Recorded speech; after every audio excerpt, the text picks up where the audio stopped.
السلام عليكم ورحمة الله وبركاته.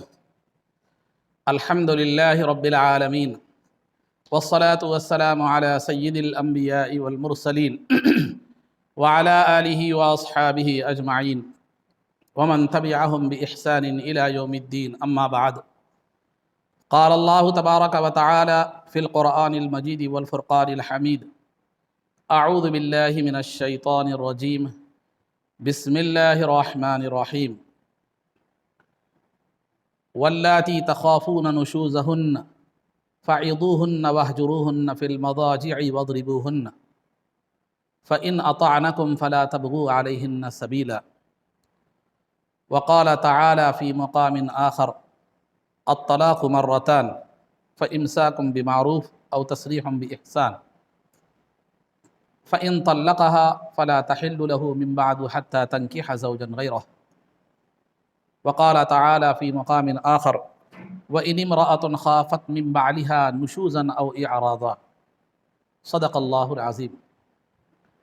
قال الله تبارك وتعالى في شأن حبيبه صلى الله عليه وسلم: إن الله وملائكته يصلون على النبي يا أيها الذين آمنوا صلوا عليه وسلموا تسليما. اللهم صل وسلم وزد وبارك على حبيبك سيدنا ونبينا ومولانا محمد وعلى آلہ واصحابہ اجمعین. عزیزان محترم، اس سے قبل آپ حضرات کے سامنے شوہر اور بیوی کے حقوق یعنی حقوق الزوجین کے حوالے سے بات رکھی جا رہی تھی کہ شوہر پر بیوی کے حوالے سے کیا حقوق ہیں اور بیوی پر شوہر کے حوالے سے کیا حقوق ہیں.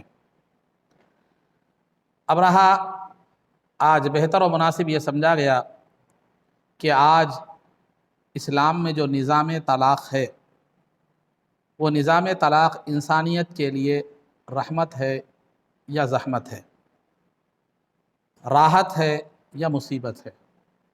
چونکہ عام طور پر دشمنان اسلام جہاں اسلام کے دیگر احکام اور نظام پر نکتہ چینی کرتے ہیں اور اس کی خرابیاں اور خامیاں ڈھونڈنے کی کوشش کرتے ہیں اور اسلام کو بدنام کرنے کی کوشش کرتے ہیں، وہیں وہ لوگ اسلام کے نظام طلاق کو ایک جابرانہ اور ظالمانہ نظام سے تعبیر کرتے ہیں اور اس کو ایک ظلم اور جبر اور عورت کی آزادی کے خلاف بتانے کی کوشش کرتے ہیں اور ناپاک اس کی کوشش کرتے ہیں. تو کیا یہ حقیقت ہے یا یہ صرف پروپیگنڈا ہے یا پھر اس کی اسلام پر جو حرف گیری کی جا رہی ہے یا اسلام کو جو طعنہ دیا جا رہا ہے اس کا سبب کیا ہے؟ یہ چند باتیں آپ حضرات کے سامنے عرض کی جائیں گی مختصر طور پر.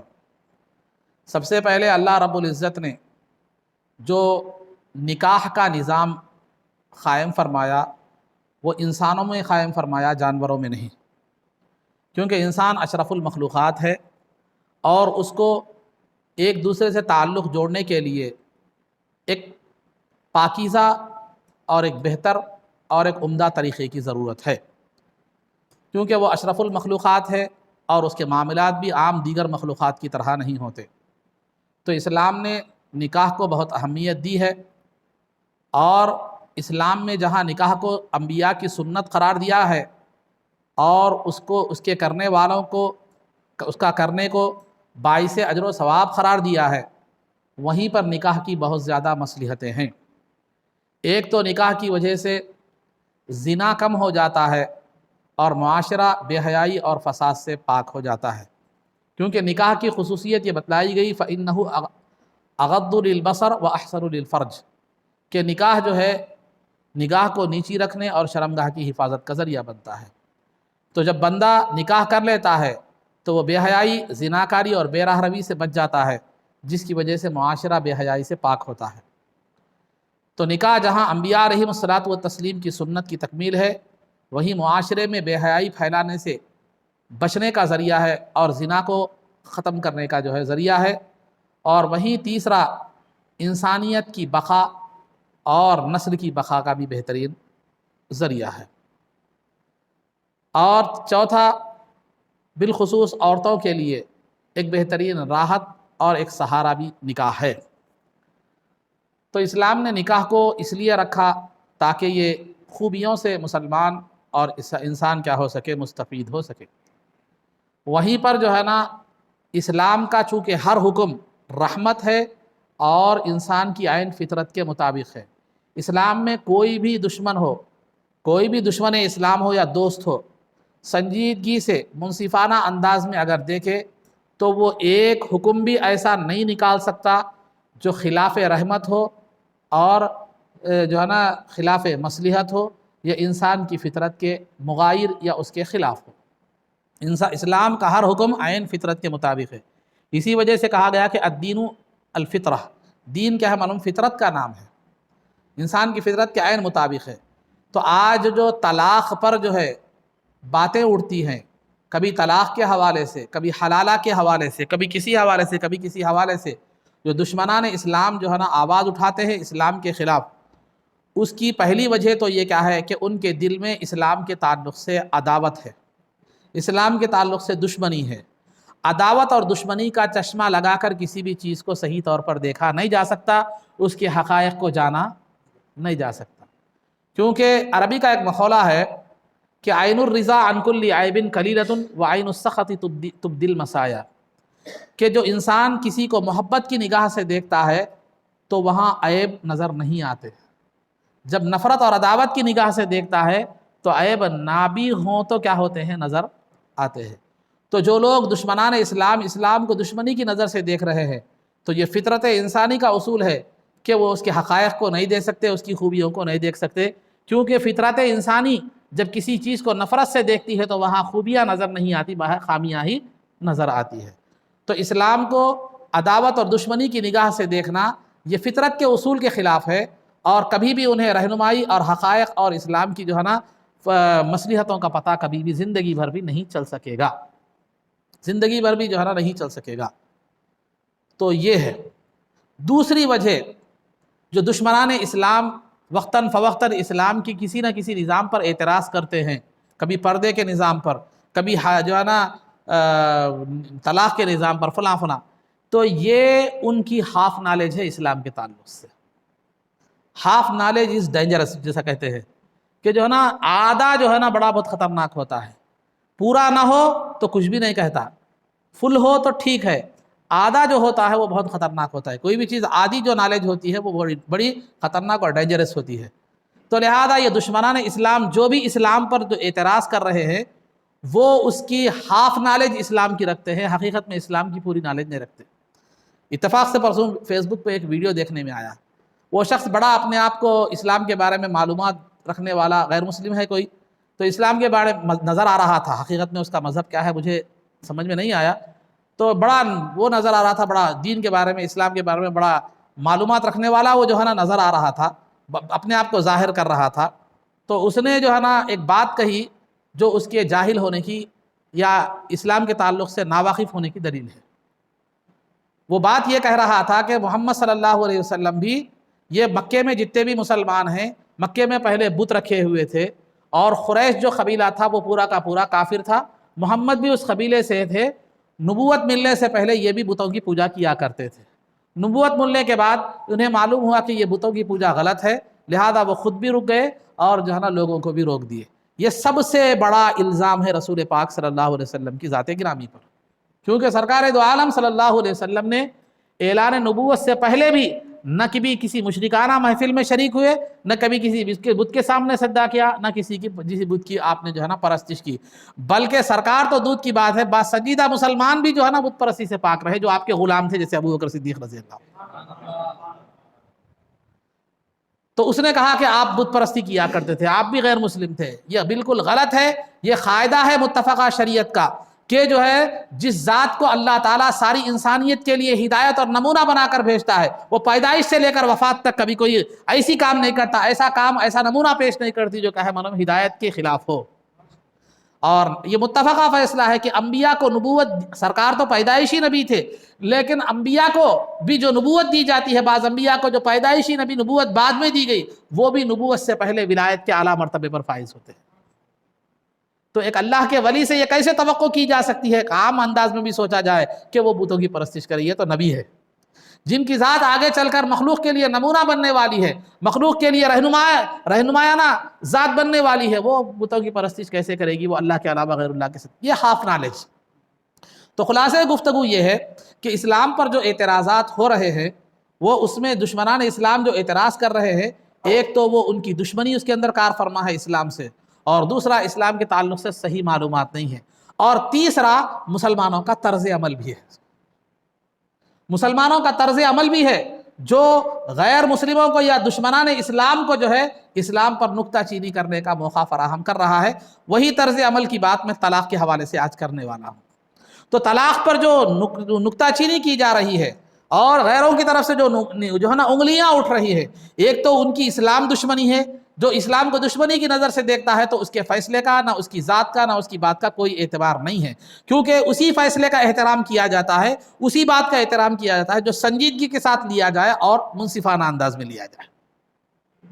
اور دوسری بات، اسلام پر جو دشمنان اسلام اعتراض کرتے ہیں وہ ہاف نالج پر مبنی ہے، اور ہاف نالج کے لیے جو ہاف نالج پر جو فیصلہ ہوتا ہے وہ قابل قبول نہیں ہوتا۔ ہم دنیا میں یہ عام دنیا کے حالات بتا رہا ہوں، اسلام کی بات نہیں کر رہا ہوں میں۔ اگر آپ دنیا میں کسی جو ہے نا نوکری کے لیے جاتے ہیں، اپلائی کرتے ہیں، تو لہذا نوکری کے لیے جاتے ہیں تو پہلے آپ سے سرٹیفکیٹ مانگی جاتی ہے کہ آپ اس نوکری کے قابل ہیں یا نہیں،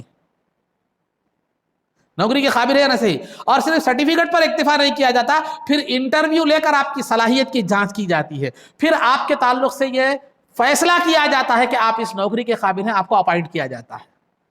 تو مکمل سبجیکٹ کی نالج کو بحیثیت سند بھی دیکھا جاتا ہے، بحیثیت بطور انٹرویو بھی دیکھا جاتا ہے۔ جب سامنے والا مطمئن ہوتا ہے تو آپ کو اس عہدے کے لیے قابل قرار دیتا ہے۔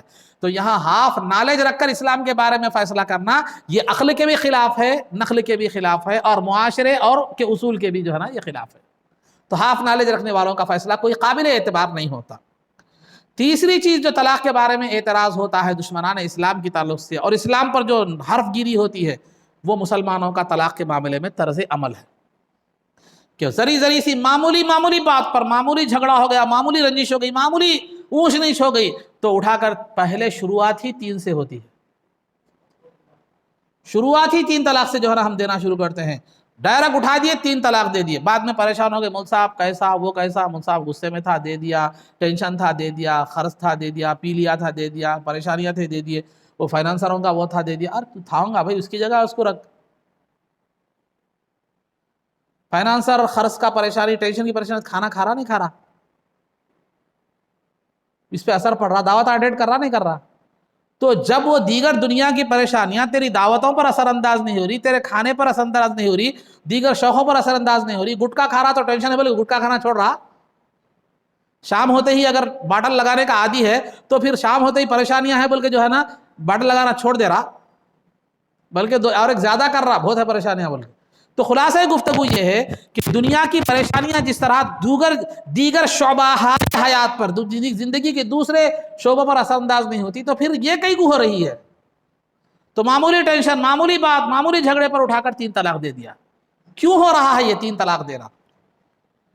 جبکہ اسلام کہتا ہے کہ اگر بیوی جاہل ہو، اگر بیوی جہالت بھی کر رہی ہے، تو اگر کوئی شوہر، سرکار فرماتے ہیں اگر کوئی شوہر بیوی کی جہالت پر صبر کرتا ہے، بیوی کی جہالت پر صبر کرتا ہے، تو اسے ایوب علیہ السلام کے صبر کا ثواب دیا جائے گا،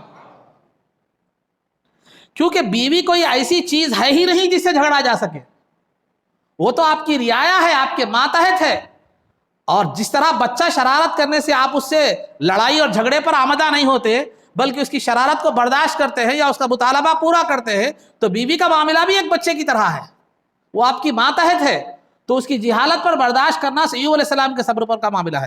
لیکن طلاق کے کیسوں میں اگر دیکھا جائے تو 60-70% جو ہے نا بیوی کی وہاں جھگڑا نہیں ہوتا، بیوی کا کوئی قصور نہیں ہوتا، شوہر کی جہالت ہی کیا ہوتی ہے، طلاق کا سبب بنتی ہے، اس کی دادا گیری اور اس کی ناراضگی، اس کی جہالت ہی طلاق کا سبب بنتی ہے، اور شروعات ہی 3 سے کر رہے تھے۔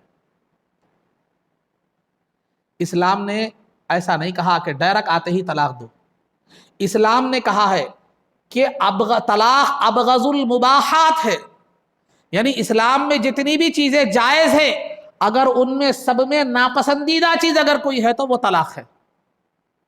جب بندہ بلا وجہ کے طلاق دیتا ہے تو عرش الہی ہل جاتا ہے۔ تو اسلام نے نکاح کے بندھن کو نبھانے کا حکم دیا ہے، معمولی جو ہے نا چیزوں پر جو ہے جھگڑنے کا اور جو ہے نا یہ کرا۔ مثال کے طور پر آپ کو حیدرآباد جانا ہے، روڈ کا کام چل رہا، روڈ میں گڑے ہے، اب خیر اب تو اچھی بن گئی، لیکن پہلے گڑے تھے تو کیا حیدرآباد جانا چھوڑ دیتے ہیں؟ نہیں بھائی نہیں جاتا، گڑے بہت ہے، یا پیدل جاتے ہیں، گاڑی میں گئے تو گڑے بہت آ رہے، میری گاڑی خراب ہو جائے گی یا میری طبیعت خراب ہو جائے گی، لہٰذا پیدل جاتا ہوں یا نہیں جاتا چھوڑ دیتے ہیں، برداشت کرتے ہوئے جاتے نہیں جاتے ہیں، کیونکہ آپ کا کام ہونا ہے وہاں پر۔ تو زندگی کی روڈ پر بھی کبھی گڑھے آ جائیں تو کیا کیجئے، زندگی گزارنا نہیں چھوڑنا ہے، بلکہ بیوی کو طلاق دینا اس کا حل نہیں ہے، بلکہ تھوڑا صبر و تحمل کے ساتھ چلنا کیا ہے، یہ حل ہے۔ تو عزیزان محترم، بتانا یہ مقصود ہے کہ ڈائریکٹ 3 طلاق مسئلہ حل نہیں ہے، بلکہ اسلام نے پہلے طریقہ بتلایا ہے۔ سب سے پسندیدہ جائز چیزوں میں اگر سب سے زیادہ ناپسندیدہ چیز اگر کوئی ہے اللہ کے پاس تو وہ طلاق ہے۔ تو طلاق اللہ کے پاس سب سے ناپسندیدہ چیز ہے، اور شیطان کے پاس سب میں پسندیدہ چیز ہے۔ شیطان کے پاس طلاق سب میں پسندیدہ چیز ہے، اور اللہ کے پاس سب میں ناپسندیدہ چیز ہے۔ ہم مسلمان ہیں، کلمہ اللہ کا پڑھتے ہیں، پیروی شیطان کی کرتے ہیں۔ جیسے مثال کے طور پر اللہ کے پاس طلاق کتنا ناپسندیدہ چیز ہے کہ جب بندہ طلاق دیتا ہے کسی عورت کو تو عرش الہی ہل جاتا ہے۔ شیطان کے پاس کتنا پسندیدہ ہے وہ آپ وہ بھی سنتے چلے۔ حدیث شریف میں، مشکات وغیرہ میں بھی حدیث موجود ہے کہ شیطان کا تخت جو ہے نا پانی پر ہوتا ہے، وہ اپنا تخت پانی پر قائم کرتا ہے، اور کیا کرتا ہے، اپنے چیلوں کو چھوڑتا ہے بھٹکانے کے لیے، فساد بچانے کے لیے، اس فساد بچانے کے لیے، جھگڑا ڈالنے کے لیے، لوگوں کو برائی پر، اللہ کی نافرمانی پر لوگوں کو اکسانے کے لیے کیا کرتا ہے، اپنے چیلوں کو کیا کرتا ہے، چھوڑ دیتا ہے۔ اب جو چیلا سب میں زیادہ اچھا کام کارنامہ کرتا ہے اس کو شاباشی بھی دیتا ہے، اسے گلے بھی لگاتا ہے۔ تو جب چیلے آتے ہیں، رپورٹنگ کا جب وقت ہوتا ہے حضرت کے پاس، سردار کے پاس، تو رپورٹنگ کا جب وقت ہوتا ہے تو ہر چیلا اپنی اپنی رپورٹ پیش کرتا ہے۔ ایک چیلا کہتا ہے کہ میں نے فلاں گناہ میں انسان کو مبتلا کر دیا، زنا میں فلاں، مثال کے طور پر فلاں کہتا ہے کہ میں نے شراب کی گناہ میں مبتلا کر دیا، کسی کو کہتا ہے کسی کو بھٹکا دیا، کسی کو عقیدہ سے خراب کر دیا، فلاں فلاں فلاں، سب کو کہتا ہے۔ جب جو بھی چیلا اپنا کارنامہ پیش کرتا ہے تو شیطان کہتا ہے تیرا کوئی بڑا کارنامہ نہیں ہے، تیرا کوئی بڑا کارنامہ نہیں، تو نے کوئی بڑا کام، ما فعلت شیئا، تو نے کوئی اچھا بڑا کام نہیں کیا، کوئی ایسا کارنامہ نہیں کیا جس پر شاباشی دی جا سکے۔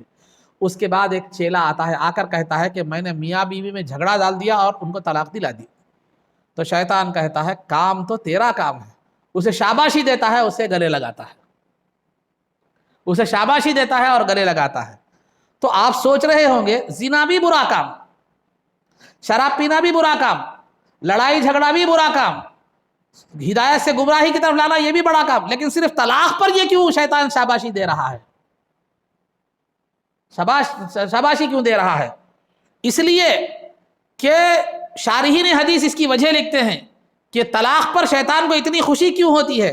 اس لیے ہوتی ہے کہ نکاح زنا کو کم کرنے کا ذریعہ ہوتا ہے، طلاق زنا کو عام کرنے کا ذریعہ ہوتا ہے۔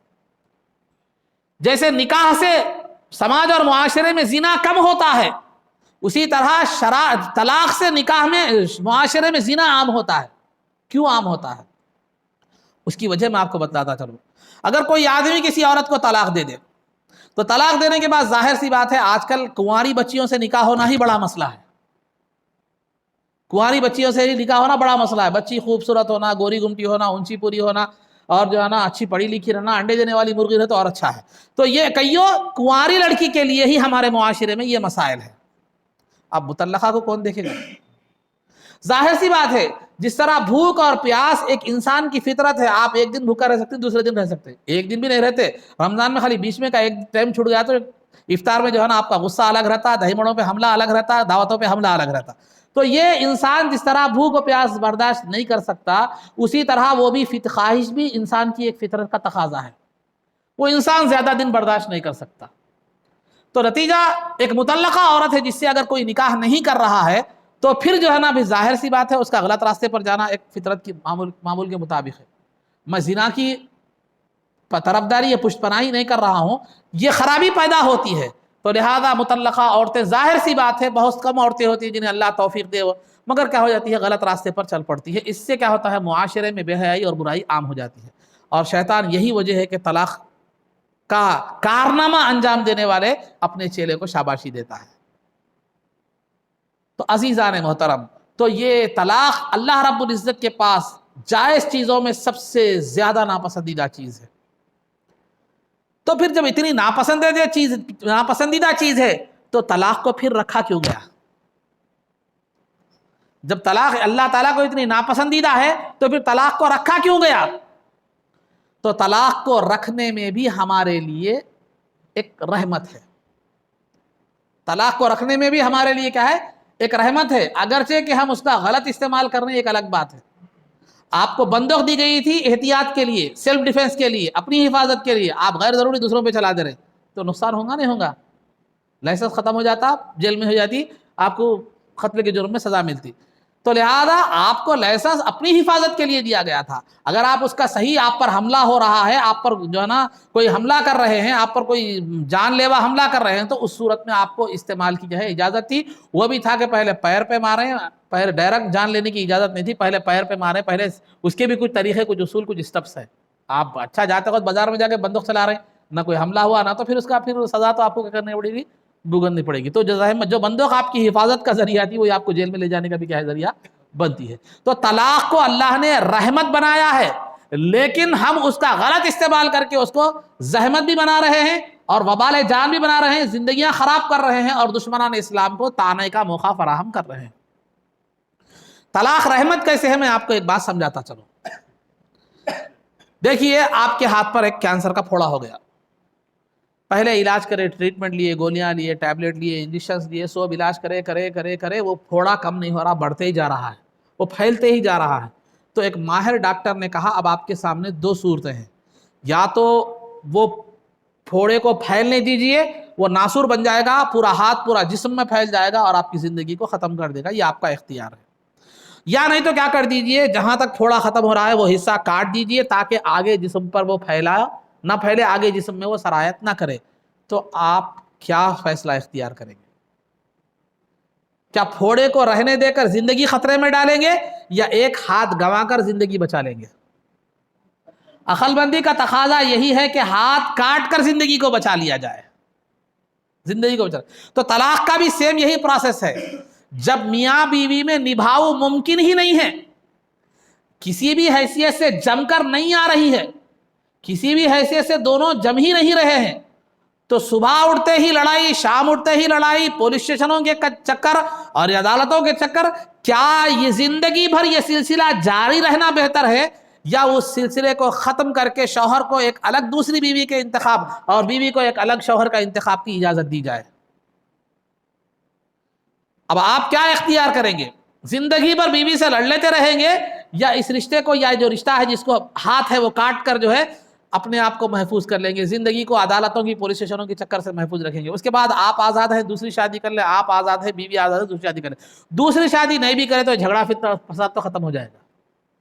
دوسری شادی کا اگر سکھ اور راحت نہیں بھی ملے تو یہ جھگڑا اور فساد تو کم از کم کیا ہو جائے گا؟ ختم ہو جائے گا۔ تو یہ اس زندگی بھر کی جھکجھک کے لیے، کہ ختم کرنے کے لیے، زندگی بھر کی جو ہے نا خرابی کو ختم کرنے کے لیے، جھگڑے کو ختم کرنے کے لیے آخری صورت شریعت نے طلاق کی دی ہے۔ وہ بھی فوراً پہلا اسٹیپ لینے کی اجازت شریعت نے نہیں دی، بلکہ اس کے درجات ہیں۔ اٹھائے کے منہ کو اٹھائے کے طلاق دے دیے اٹھ کے، ایسا نہیں ہے، بلکہ اس کے لیے بھی شریعت نے پہلے کیا کیا ہے؟ قرآن کہتا ہے واللاتی تخافون نشوزہن فعظوہن واہجروہن فی المضاجع واضربوہن فإن أطعنكم فلا تبغوا عليهن سبيلا وإن خفتم شقاق بينهما فبعثوا حكما من أهله وحكما من أهلها إن يريدا إصلاحا يوفق الله بينهما۔ پہلا اسٹیپ یہ ہے کہ اگر بیوی نافرمانی کرے، آپ کی بیوی نافرمانی کرے، تو میں نے کہا کہ صبر کرنا ایوب علیہ السلام کے صبر کے برابر ثواب کا ذریعہ ہے۔ نہیں، اگر آپ کو ثواب نہیں چاہیے، آپ ثواب کے اتنے قائل نہیں ہیں، تو پھر یہ کہا گیا ہے کہ پہلا اسٹیپ اسے کیا کرو؟ فَعِظُوهُنَّ، اس کو سمجھاؤ بجھاؤ، اس کو سمجھاؤ بجھاؤ، نصیحت کرو، اچھا نہیں ہے، ایسا مت کرو، نقصان ہوتا، فلاں ہوتا، جو بھی ایک اچھے انداز میں وہ جیسا سمجھ سکتی ہے، ایک اچھے انداز میں اس کو سمجھاؤ۔ سمجھانے کے بعد بھی وہ نہیں سمجھ رہی ہے تو وَاهْجُرُوهُنَّ فِي الْمَضَاجِعِ، دوسرا اسٹیپ اس سے تھوڑا سخت ہے۔ وہ کیا ہے؟ وَاهْجُرُوهُنَّ فِي الْمَضَاجِعِ، ان کو بستروں سے علیحدہ کر دو۔ بستروں سے اس کو کیا کر دو؟ علیحدہ کر دو. یہ دوسرا اسٹیپ ہے. اب دوسرا اسٹیپ بھی نہیں سمجھ میں آیا، اس کے باوجود بھی وہ نہیں سنی، تو کیا کرو؟ وَضْرِبُوهُنَّ، اس کو تھوڑا سا اظہار ناراضگی کے لیے ہلکا سا دھپا مارو. دھپا مارنے کا مطلب یہ ہے کہ اس میں بھی احتیاط یہ ہے کہ چہرے پر نہیں مارنا ہے آپ کو، اور مار بھی اتنی زور سے نہیں ہونی چاہیے کہ داغ لگ جائے، داغ آ جائے جسم پر، دھبا پڑ جائے یا ہاتھ پیر ٹوٹ جائے یا نقصان ہو جائے. نہیں، صرف اظہار ناراضگی مقصود ہے. یہ دھپا مارنے کی اجازت تو شریعت نے دی ہے، لیکن سرکار نے ساتھ ہی یہ فرما دیا کوئی شریف آدمی اس طریقے کو اختیار نہیں کرتا. معاملہ اتنا سنگین ہے تو بھی وہ اظہار ناراضگی کے لیے ہلکا سا یہ کرنا ہے. یہ 3 اسٹیپ کہاں کے تھے؟ سمجھانا، بستروں سے علیحدہ کرنا، ہلکی سی ناراضگی کے اظہار کے لیے تھوڑا سا دھپا مارنا. یہ صرف پورے کمرے کے اندر کی بات تھی. معاملہ ابھی باہر نہیں گیا. نہیں، یہ کمرے کے اندر 3 اسٹیپ لینے کے بعد بھی اگر آپ کا معاملہ نہیں سدھرا تو پھر عدالت اور پولیس اسٹیشن جانے کا حکم نہیں دیا گیا، بلکہ کہا گیا فَبَعَثُوا حَكَمًا مِّنْ أَهْلِهِ وَحَكَمًا مِّنْ أَهْلِهَا. لڑکی والوں کے بڑوں سرپرستوں میں سے ایک کو جج بناؤ، لڑکے والوں کے سرپرستوں میں سے ایک کو کیا کرو؟ جج بناؤ، اور وہ دونوں مل کر کیا کریں؟ ان دونوں کو جوڑنے کا کام کریں، صلح و صفائی کا کام کریں. اور ان دونوں کی نیت کیا ہو؟ توڑنے کی نہیں ہونا، جوڑنے کی ہونا. ان یریدا اصلاح، اگر وہ ان کی نیت اصلاح کی ہو، دونوں کو جوڑنے کی ہو، تو پھر یوفق اللہ بینہما، تو ان کی نیت کی برکت سے اللہ تعالیٰ میاں بیوی میں اتفاق پیدا فرمائے. آج کل کئی طلاق کے کیسے ایسے آتے ہیں جس میں سرپرست خود ذمہ دار ہوتے ہیں طلاق کے، ماں باپ خود سکھا کے جو ہے نا طلاق کو ابھارتے ہیں، اکساتے ہیں. تو وہ جو چوتھا مرحلہ ہے، وہ چوتھا مرحلہ یہ ہے کہ ادھر سے ایک آدمی بڑا آدمی، ادھر سے ایک آدمی بڑا آدمی بیٹھے، دونوں کی اصلاح کی نیت دونوں کی ہو، اور دونوں مل کر موافقت پیدا کرنے کی کوشش کریں. اگر بیوی کی نافرمانی ہو تو یہ 4 اسٹیپ ہیں. 4 اسٹیپ ہیں. پھر جب نہیں ہو سکا اس سے بھی کام، تو آخر میں طلاق ہے، اس کے بھی اسٹیپ ہیں. پھر آخری میں طلاق ہے، اس کے بھی اسٹیپ ہیں. وہ کیا ہے میں بتاؤں گا. یہ تو اگر بیوی کی نافرمانی بیوی کی طرف سے ہو. اگر کبھی شوہر کی طرف سے ہو تو زیادتی، کبھی شوہر کی طرف سے ہو تو قرآن کہتا ہے وَإِنِ امْرَأَةٌ خَافَتْ مِنْ بَعْلِهَا نُشُوزًا أَوْ إِعْرَاضًا فَلَا جُنَاحَ عَلَيْهِمَا أَنْ يُصْلِحَا بَيْنَهُمَا صُلْحًا. اگر عورت کو خوف ہو اپنے شوہر کے تعلق سے ظلم کا یا بے توجہی کا، تو عورت کیا کرے؟ سب سے پہلا وہ کام یہ کرے، وہ دونوں آپس میں ایک دوسرے سے اصلاح کر لیں، بیٹھ کر اصلاح کا کام کر لیں. تو اسلام میں کیا چیز ہے؟ تو عورت پہلے کیا کرے؟ شوہر اگر جو ہے نا زیادتی کرنے کا اندیشہ ہو، یہ شوہر کو عورت میں دلچسپی باقی نہ رہے، تو وہ کیا کرے؟ سب سے پہلے شوہر کے ساتھ اخلاق کے ساتھ معاملہ کرے، محبت کے ساتھ معاملہ کرے، اور اس کی دلچسپیوں کا لحاظ رکھے. وہ کیا دلچسپیاں رکھتا ہے؟ کھانے کا شوقین ہے تو کبھی بریانی بنا دے، کبھی مندی بنا دے. میں تھوڑی تفصیل بتا رہا ہوں آپ لوگوں کو. بریانی مندی شریعت میں کہا تھی 1400 سال پہلے بولیں گے آپ، ویسا نہیں. ایک سمجھا نہیں کہ اس کی ترجیحات، اس کی ہابیز، اس کی جو ہے نا خواہشات کا لحاظ رکھے، کس چیز سے وہ خوش ہوتا ہے. کھانے کا شوقین ہے تو اسے اچھا کھانا بنا کر کھلائے. یا بڑا بخیل ہے، پیسہ خرچہ ہونا پسند نہیں کرتا، تو اگر آپ اس سے 2000 کا، اگر مثال کے طور پر 2000 کا اگر نفقہ خرچہ کا مطالبہ کر رہی ہے، اس میں تھوڑا کمپرومائز کر کے اس کو کم کر لیں. اور جو آپ کے مطالبے جو سخت ہوتے، میرے کو 10,000 کی ساڑی ہونا، اتنے کی ہونا، اتنا ہونا، وہ ہونا، اتنا میرے کو جو ہے نا میک اپ پیس اتنا بڑا ہونا، وہ ہونا، جو آپ کے مطالبات تھے، تھوڑا سا اس میں کمپرومائز کرنے کی کوشش کریں، اگر اس سے اس کی توجہ آپ کی طرف ہو سکتی ہے